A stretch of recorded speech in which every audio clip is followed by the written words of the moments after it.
Video number 2. What I've done to hold up my house while we're removing the foundation. Alright, quick explanation. Center beam of the house, all the floor joists are hung off of the beam because I replaced those when we first bought the house. All new floor joists, all new subfloor for the first floor. Didn't have the money to do the foundation then, now we do. Okay, so 4x4s holding up the center beam.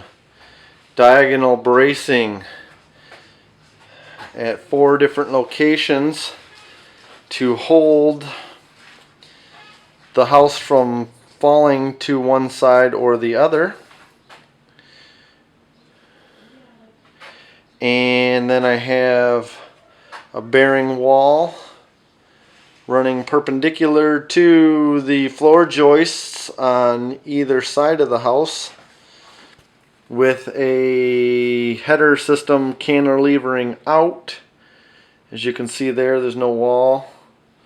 Let's go down to the other side. We'll go behind the wall.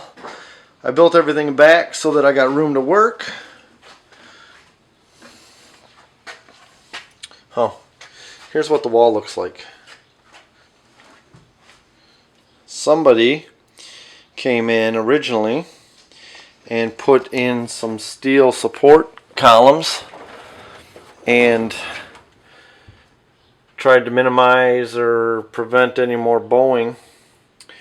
The wall is literally in the center, is in about 8 inches. The last course of block is literally off of the first course.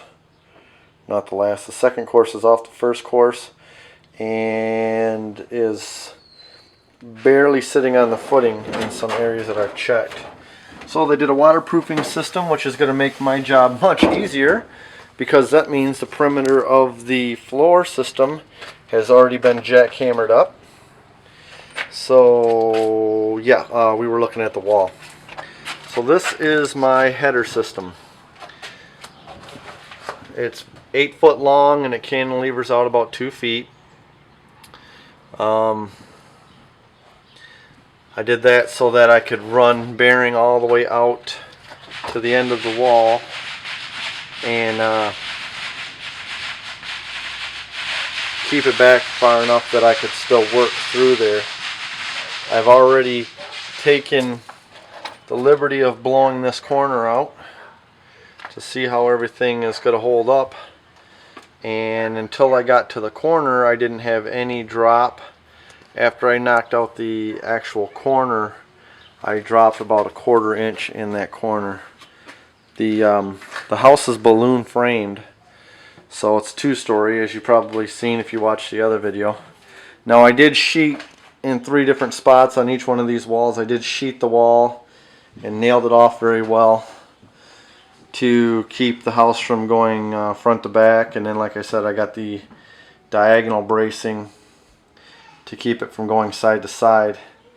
I'm going to be putting in, instead of 1 column, I'm going to be putting in 3 columns. I'm going to be putting 1 in the center there, 1 back where this one is, FHA columns, and I haven't decided. I think I might be moving the furnace. I got to take it out to replace the floor slab anyways, so pretty sure we're going to do that. But yeah, this is our poor basement, and it's not going to be here very much longer. The dumpster is going to be delivered in a few days for the concrete to be put in. And then we got to dig out enough room to get the new stuff in. And yeah, so this is me. My name's Steve.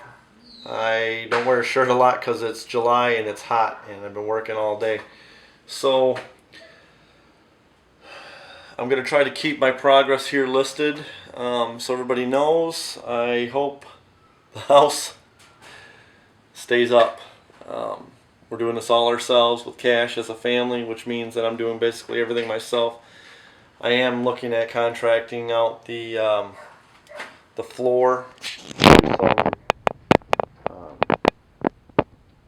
price finishers with my help. I just don't think that I'll be able to finish the whole thing without losing it. And also, well, like when I pour the footings, I'm going to have a helper here. So, but besides that, the fence I did 100% on my own. Everything down here I've done on my own. And now I'm going to start tearing out the block and then hauling that all to the dumpster and whatnot. So if you have any questions, write them down. I'll give you my response. If you have any suggestions and you've done this work before and you think that I'm out of my mind, go ahead and leave those too. Thanks a lot.